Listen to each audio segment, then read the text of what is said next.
नमस्कार, स्वागत है आपका मेमोरी टॉक्स के फर्स्ट एपिसोड में। मैं हूँ आपका होस्ट करण और हम इस पॉडकास्ट में हम ऐसे लोगों की कहानियां लेके आते हैं जिन्होंने अपने क्षेत्र में कुछ अपने अनुभव के साथ कुछ अलग पहचान बनाई है। वैसे हमारे बीच आज मौजूद है श्री मनीष जैन जी, सुप्रीम फार्मा के ओनर। नमस्कार मनीष जी। तो हमारा पहला क्वेश्चन ये है कि आप सुप्रीम फार्मा चालू करने से पहले आप क्या करते थे? मैंने मेरा एजुकेशन पूरा किया। I did BCom. ओके। उसके किस बाद कॉलेज मेरा से? लाला लाजपत राय कॉलेज हाजी अली। ओके। तो उसके बाद मेरे फैमिली का बिजनेस था कपड़े का। ओके, कपड़े का। मैं उसी में एडजस्ट होने की कोशिश कर रहे थे मेरी फैमिली वाले, पर मुझे उसमें इंटरेस्ट था नहीं। अच्छा। आई विड्रॉ। मैंने वहां से मना कर दिया कि मैं इसमें नहीं आऊंगा, मैं हाँ। मेरा और कुछ सोचूंगा। तो उसके बाद धीरे धीरे मैं स्टॉक मार्केट की ओर बढ़ा। अच्छा, ओके, ट्रेडिंग की। Fast money. ओके। तो मेरे घर वालों को पसंद नहीं था हाँ। स्टॉक मार्केट का काम करना, रात दिन अप डाउन। हम्म। तो कुछ बिजनेस कर, इसके अलावा कुछ कर। फिर मेरे मामा डॉक्टर थे, ओके। तो उन्होंने मुझे बोला कि तू मेडिसिन में आ जा। तो we started wholesale business from 1995। 1995 में आपने चालू किया। ओके। तो आपको ऐसी कौन सी प्रेरणा मिली थी उस टाइम कि आपका ये विचार था जिसने आपको सुप्रीम फार्मा को चालू करने के लिए फोर्स किया? बिजनेस करना था। अच्छा। कहीं भी लाइन तो एडजस्ट करनी थी। ओके। ग्रेजुएशन पूरा हो चुका था। फैमिली में सबसे बड़ा घर में मैं ही था। ओके, business तो आपके ऊपर वो और एक प्रेशर भी था कि आप आगे स्टडी करना है कि आपको सीए, मुझे तो सीए बनना था। Okay. I was good in study. Okay. I score 100/100। तो लेकिन मुझे बिजनेस में आना था, कपड़े का बिजनेस भी संभालना था, साइड टू साइड। हाँ। मुझे कुछ और भी करना था, अलग आपको कुछ करना था, अलग फार्मा business। का मुझे ऑप्शन मिला बिकॉज वो मामा मेरे डॉक्टर थे। ऑप्शन दिया उन्होंने मुझे कि ये चालू कर सकते हैं, लाइन अच्छा है, पीसफुल लाइन है, स्टेट लाइन है, नो हेडेक, कॉलर टाइट वाला लाइन है, ऐसा। ओके। तो एक विचार आया कि चलो करते हैं, थोड़ा करके देखते हैं। तो स्टार्ट किया 1995 में। उसके बाद धीरे धीरे हम आगे बढ़े। फार्मा ब्रांड को बिल्कुल शुरुआती से खड़ा करना कोई आसान काम नहीं है। हाँ। तो आपके सामने शुरुआती दौर में आपको ऐसी क्या चुनौतियां या आपको क्या ऐसा स्ट्रगल फेस करना पड़ा था? जब मैंने 1995 में स्टार्ट किया था pharma business, we take as wholesale distributor. Okay. We are not a manufacturer, बराबर। Okay. We are in stockist of, we are supplying to medical store, hospitals, doctor. अच्छा। उस सेगमेंट में उस समय क्या था कि जब चालू किया तब एजेंसी आना कंपनी की, अच्छा। वो देखते थे कि आपका कवरेज कैसा है, आपका फाइनेंशियल बैकग्राउंड क्या है, आपका कवरेज कैसे है, आपका सर्विस कैसा है। तो चैलेंजिंग था कि कंपनी स्टॉकिस्ट मिलती नहीं थी। अच्छा। तो स्टॉकिस्ट लेना ही चैलेंज था कि आप माल बेचोगे कैसे जब तक आपको स्टॉकिस्ट कंपनी ऑथराइज स्टॉकिस्ट नहीं बनाएंगे। तो वो बहुत बड़ा दिक्कत था। अच्छा। तो फिर आपने करियर के शुरुआती दिनों में आपको ऐसी कौन सी सलाह मिली थी, एक आपको जो आज ओनर के इसमें आप आज भी लेके चलते हैं उस बात को? जब वो 1990 में चालू किया, जब एजेंसी नहीं आ रही थी ना, we started in semi business. किसी स्टॉकिस्ट से माल लेके हाफ मार्जिन में बिजनेस करते थे हम लोग। तो मुझे समझ में आया कि जो काम करेगा हार्ड, ये लाइन हार्डवर्क की है। You to sit full time, morning 9 to evening 9, night 9 तक आप काम करोगे। आधे स्टॉकिस्ट उस समय 6 बजे बंद हो जाते थे, आफ्टर 6 दे क्लोज। तो मुझे वो दिखा कि 6 बजे के बाद वो लोग एंटरटेन नहीं करते किसी को। अच्छा। कोई डिस्ट्रीब्यूटर एंटरटेन नहीं करता। पर मैंने 6 के बाद भी कंटिन्यू किया, 7, 8, 9। तो मुझे विजन था कि जो सर्विस देगा, जो काम करेगा, वो बिजनेस लेके जाएगा। क्योंकि यहाँ पे रेट फिक्स है, या सर्विस बिजनेस है, यहाँ पे सिर्फ सर्विस देना इंपॉर्टेंट। रेट सब are same, no competition, competition for service. तो फिर विजन हमने चालू किया, धीरे धीरे हमने बड़े ग्रो किए हम, फिर कंपनी आनी चालू हुई। ओके। तो इंडस्ट्री की इस दौर के बदलता दौर के बारे में आपकी क्या राय है? अब फार्मा इंडस्ट्री लाइन स्टॉकिस्ट का है, इसमें क्या बदलते थे every time, each and every year कुछ ना कुछ चेंजेस आते रहते हैं। क्या नए नए चेंजेस आते हैं? भाई नई प्रोडक्ट्स आते हैं, नए स्ट्रेटेजी आते हैं, नए डिस्ट्रीब्यूटर हो जाते हैं, कंपटीशन बढ़ जाता है, मार्जिन लेवल का स्ट्रेस है अभी फिलहाल। ओके। कि काफी स्टॉकिस्ट है, लोग कम मार्जिन में भी काम कर लेते हैं क्योंकि लाइन सर्विस का है। स्टाफ का प्रॉब्लम है। ओके। स्टाफ मिलते नहीं है, स्टाफ मिलते नहीं है फार्मा डिलीवरीज के लिए स्टाफ कहाँ मिलते हैं। आप ढूंढते रहो। एक आया 6 महीना करेगा, 7 महीने गायब, फिर आप नया ढूंढो, फिर उनको ट्रेन करो। तो फिर स्टाफ को लेके बड़ा किस issue बात है। की मतलब सैलरीज इश्यू है या मिलना ही मुश्किल है? आजकल लोगों को काम करना ही नहीं है, जनरेशन न्यू जनरेशन कोई किसी को घूमना, सबको एसी में बैठ के काम चाहिए, सबको फास्ट मनी चाहिए, ओके, मतलब जेंजी को जो है किसी को मेहनत नहीं करनी है, हाँ हार्ड वर्क तुरंत नहीं करना। लाइक हाँ फट मेहनत नहीं करनी ऑफिस है। में काम कर दो, आप बाहर तो जाना पड़ेगा, डिलीवरीज Okay. करनी है, ऑर्डर्स लेने हैं। पिछले कुछ सालों में खास करके टेक्नोलॉजी और ग्राहकों के ज़रूरतों से फार्मा इंडस्ट्री में बहुत बदलाव आया है।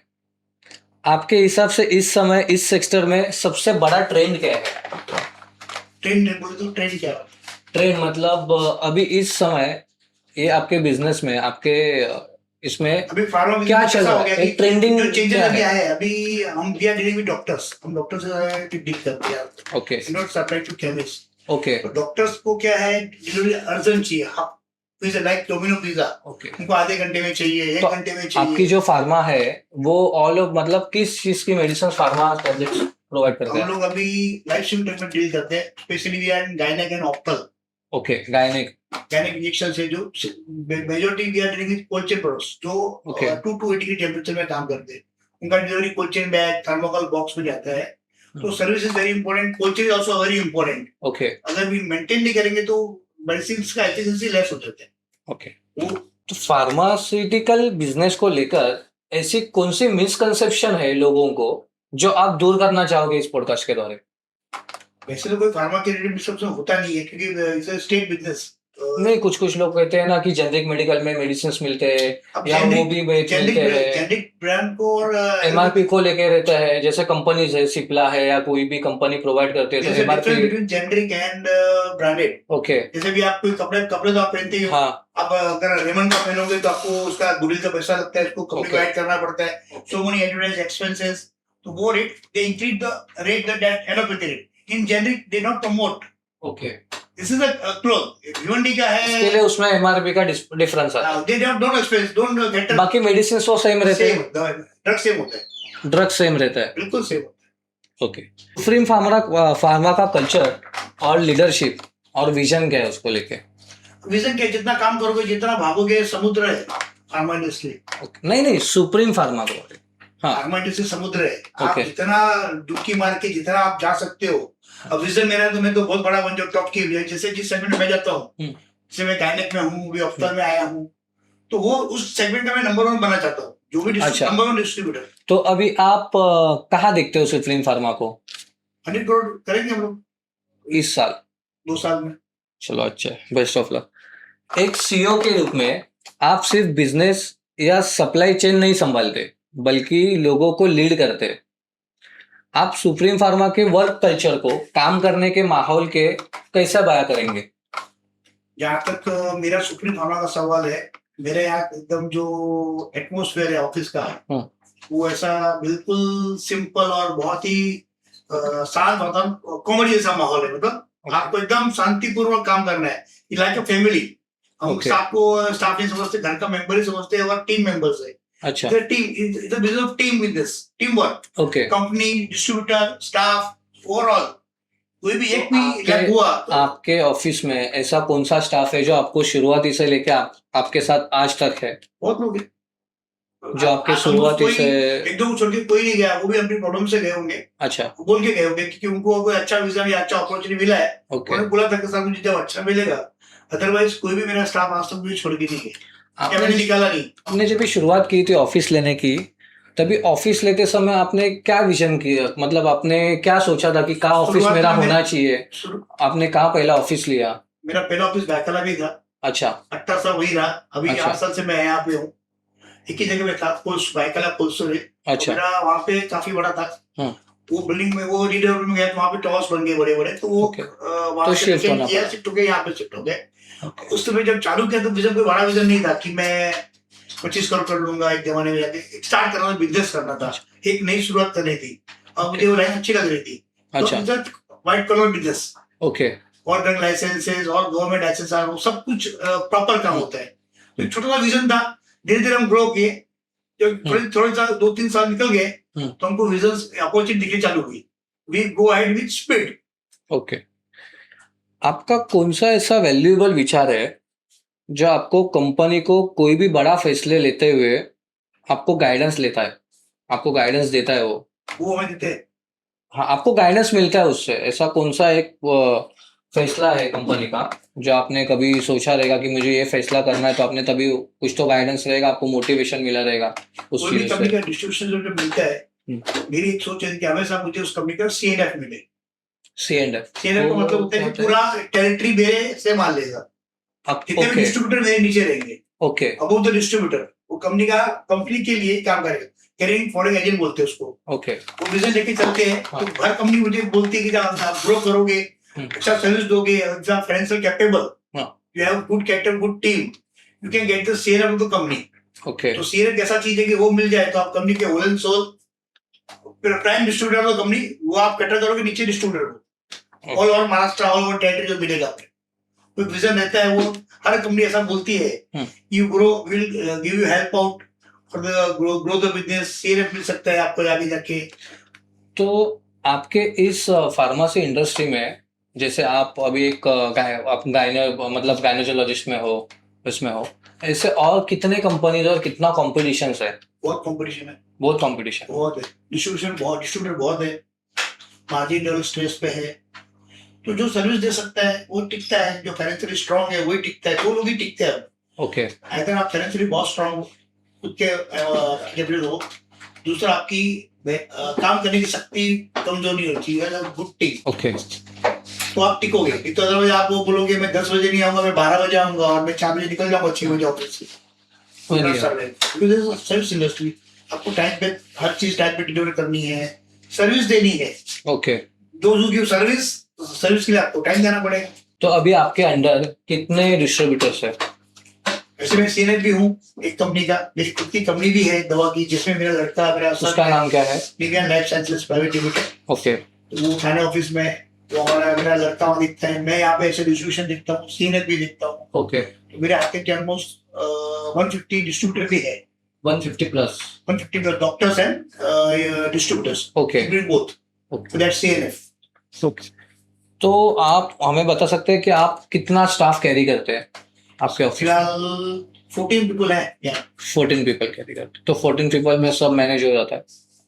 4 लोग ऑफिस का स्टाफ देख लेते हैं, बाकी 7-8 लोग बाहर रहते हैं, और एक दो मार्केटिंग करने के लिए आप उसके लिए क्या स्ट्रेटजी यूज करते हैं? मार्केटिंग हम लोग नहीं करते, मार्केटिंग हमारी कंपनियां करती है, जो आपको एजेंसी अच्छा ओके उनका रहता है मार्केटिंग का। हमारा काम है सिर्फ सर्विस देना, ऑर्डर्स को टाइम पे पहुंचाना, और क्रेडिट डेज देना हमको, पेमेंट के लिए साइट देना, उनके हिसाब से हमको सर्विस देना। कुछ ट्रांसपेरेंसी रखते हुए क्या आप हमें बता सकते हैं कि आने वाले 5 सालों में आप सुप्रीम फार्मा का विजन क्या है और अगला बड़ा मुकाम क्या होने वाला है? धीरे धीरे जिस तरह मैं जो काम कर रहा हूँ कि CNF के लिए और ट्राई कर रहा हूँ कि अगले 2-3 सालों में और एक दो कंपनी का CNF ले लूँ, तो फिर हमारा क्या है, CNF में कैसा होता है कि ओवरऑल पूरा टेरिटरी मिल जाता है, we are grow faster than stockist. वो एक एम है, एक सोच है कि वो मिले और 2-3 मिल जाए अच्छी, डिपेंड्स। ओके तो अभी आपको मतलब अभी कोविड में या कोविड के बाद आपको कुछ ऐसा लगा कि कुछ बदलाव हुए हैं फार्मेसी? कोविड के बाद हर कंपनियां काफी ग्रो कर रही है। कोविड के बाद स्पेशली, कोविड के पहले नहीं थे? ग्रो तो सब कर रही है, लेकिन अच्छा। स्पीड में ग्रो कर रही है। अच्छा कोविड के बाद स्पीड, मेडिसिन की, पर ऐसा क्यों? आप कुछ बता सकते हो reason behind? That time there factories are close, okay तो मेडिसिन सब खत्म हो गई दैट टाइम, नया मैन्युफैक्चरिंग आ नहीं रहा था। After that they earn so much money, they taking the full rate. Okay medicine चाहिए, हर हाल में चाहिए, हर हाल में चाहिए, डर का माहौल था, हर हाल में चाहिए। कंपनी ने काफी पैसा कमाया, जो चाहिए मेडिसिन 4,000 की थी उसको 8,000 में बेच दिया। लोगों ने लिया, फिर लोगों को मेडिसिन चाहिए, था, मनी पैसे की बात ही नहीं थी। अच्छा उसके बाद कंपनियां होशियार हो गई, GST चालू किया, बिफोर कोविड GST आ जाता, तो जो सब अभी वो सब कंपनियां क्या कर रही कि प्रोडक्शन शॉर्ट हो जाता है उनका, सप्लाई डिमांड ज्यादा है, सप्लाई कम। ओके तो अभी आप कौन से हॉस्पिटल या कौन से डॉक्टरों से जुड़े हैं? जो गायनेकोलॉजिस्ट, ऑल गायनेक, जितने भी डॉक्टर्स गायनेक्स है, जितने भी ऑप्थल रेटिना स्पेशलिस्ट है, ऑप्था रेटिना जो आंख में रेटिना अच्छा, हाँ। उसके स्पेशलिस्ट होते हैं। ओके आंख का अगर कुछ हुआ तो वो आपको उसके पास जाना पड़ेगा, ऑप्था बोलेगा तो आंख का, आपका लेकिन वो रेटिना स्पेशलिस्ट में हम डील करते हैं। अच्छा ये ऐसे हमारे पास है जो स्पेशलिटी उसके लिए होते हैं। खाली आंखों के लिए डायबिटिक जिनको विजिबिलिटी का डायबिटिक कुछ पेशेंट होते हैं ना, ओके तो उनको आंखों में डायबिटिक का ही आ जाता है, अच्छा अंधेरा, तो आंख के जाने के चांस रहता है। अच्छा तो they have to put 3 injections every Okay. Month one. Every month one तो उसमें विजन तो उसमें कुछ डेवलप हाँ। होने की चांसेस है फुल रिकवर हो जाते हैं वो। फुल क्योर होता है उसमें वो मोनोपोली इंजेक्शंस है। ओके वो तीन कंपनी अपने पास मतलब आपने यहाँ पे है। इंडिया जो में 3 ही कंपनी है, इंडिया में 3 ही कंपनी है और तीनों आपके पास है तीनों मेरे पास। आप उनके नाम बता सकते हैं Intas pharmaceutical limited, okay Lupin and bio कैरिस फार्मा। ओके और गायनोलॉजिस्ट में आपको गाने भी सब कंपनी ऑलमोस्ट 22-23 कंपनीज है, 22-23 कंपनीज है, सब है ऑलमोस्ट, एक दो छोड़ के, कौन सा छोड़ दिया एक दो छोड़ छोड़ के 22 की 22 कंपनी है।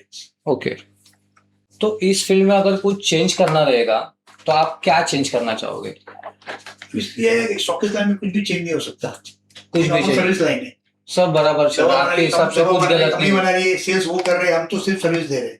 वो यही है कि आपको टाइम देना चाहिए, हार्डवर्क करना चाहिए, सर्विस देना चाहिए, आपको प्रॉपर काम करना चाहिए, लॉयली काम करना चाहिए, कंपनी को भी लॉयली रहना चाहिए, लॉयल्टी होनी चाहिए। इस फील्ड में जैसे मेडिसिन बनते हैं या कोई भी है तो ब्लैक मार्केट या ग्रे मार्केट में चांस मेडिसिन नहीं।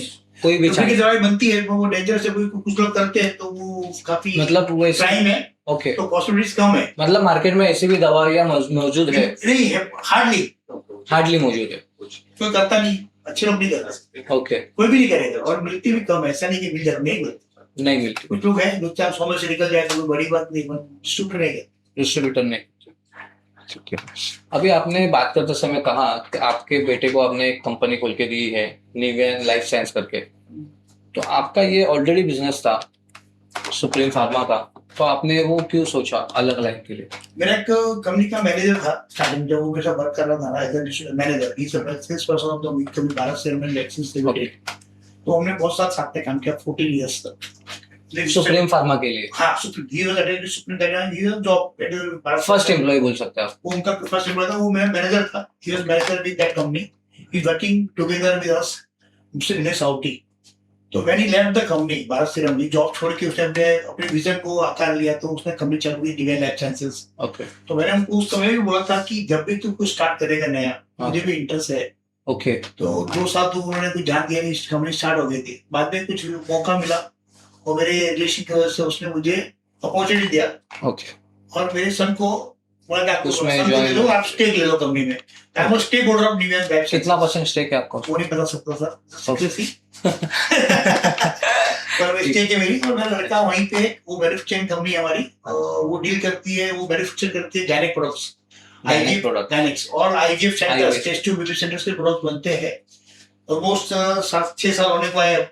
ये अभी जो आईएएफ का जो हो रहा है इसमें कितने इसमें 100% चांसेस होते हैं 35%, 35% चांस 100% नहीं है 35%। फिर उसका मार्केट अभी उसकी वैल्यू क्या है मतलब उसका मतलब उसके लिए डिमांड है आईवीएफ के लिए बिल्कुल 100% डिमांड है सब कुछ है आपके पास, आपका आपको बच्चा नहीं है तो इसके लिए तो एक तो हर चीज को पार करती है, तो they are growing market, I can grow, लेकिन स्ट्रेस बढ़ गया इतना मार्केट में कि बच्चे होते हैं शादी के बाद, अच्छा हस्बैंड काम कर रहे हैं, वाइफ काम कर रही है, टाइम नहीं है, इतना स्ट्रेस लेके घर जाते हैं, हार्मोन्स चेंज हो जाते हैं बॉडी के, तो वो और खाना पीना आप चेंज हो गए, पहले की तरह रहा नहीं, वड़ा पाव खा रहे बराबर पिज्जा खा रहे तो क्या होने वाला है, टेस्टोन्स काम नहीं करता, सब चीजें चेंज हो जाती है। अपने बात करते करते बताया कोल्ड चेन सप्लाई के बारे में जो आप करते, क्या है कोल्ड चेन सप्लाई?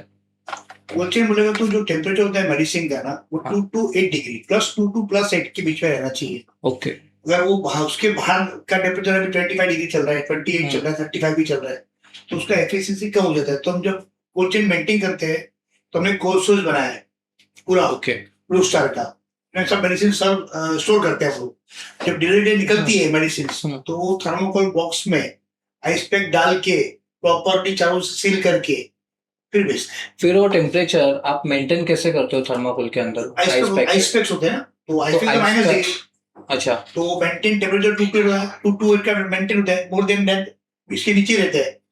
अगर लॉन्ग डिलीवरी डिस्टेंस तो रहेगा हम लोग उसमें डेटा लॉग डालते हैं, एक आता है डेटा क्या लॉगर, क्या आता है? एक मशीन आती है डेटा लॉगर, डेटा लॉगर जो टेम्परेचर को दिखाता है कि आपका टेम्परेचर कितना है इस कितना समय। है। जब वो बॉक्स खुलता है हाँ मशीन में, वो इस समय रूम का टेम्परेचर या बॉक्स का टेम्परेचर कितना डिग्री पे है, अगर वो 8 के ऊपर गया तो वो लैप्स हो गया।